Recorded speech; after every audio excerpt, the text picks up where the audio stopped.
Israel has targeted at least 12 ships bound for Syria, most of them transporting Iranian oil, with mines and other weapons, according to a Thursday report. The attacks started in late 2019 and targeted both Iranian vessels and other ships with Iranian cargo, the Wall Street Journal reported, citing U.S. and regional officials. Some of the Israeli strikes, which took place in the Red Sea and other areas, targeted Iran-linked weapons shipments, the report said. The attacks did not sink the tankers but forced at least 2 of the vessels to return to port in Iran. Israel sought to halt the trade in oil because it believed the profits were financing regional extremists, the report said.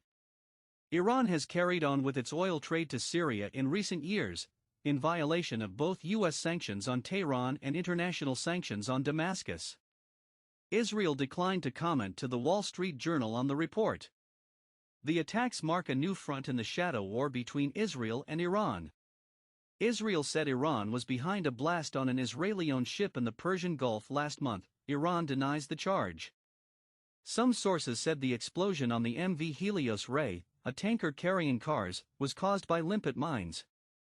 The damage forced the ship to port for repairs, but did not disable it or injure any crew. In the tense summer of 2019, the U.S. military blamed Iran for explosions on 2 oil tankers near the Strait of Hormuz, one of the world's most strategic shipping lanes. Iran, whose leaders repeatedly call for Israel's demise, backs the Hezbollah terrorist group, as well as terror groups in the Gaza Strip.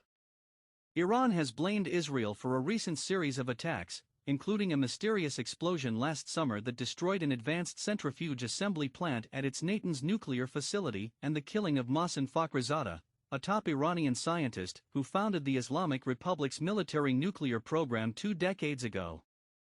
Tensions have heated in the Middle East in recent months, as Iran repeatedly violated the terms of its 2015 nuclear deal with world powers ahead of possible talks with the Biden administration.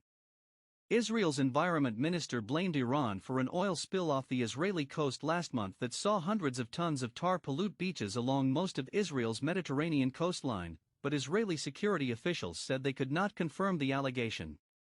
Much of the tar has been removed, and many beaches have now reopened. Israeli officials, including Prime Minister Benjamin Netanyahu, have already begun voicing opposition to the Biden administration's desire to rejoin the deal, putting Jerusalem and Washington at odds on the issue. Some leading Israeli officials in recent months have threatened military action to halt Iran's rogue nuclear weapons program.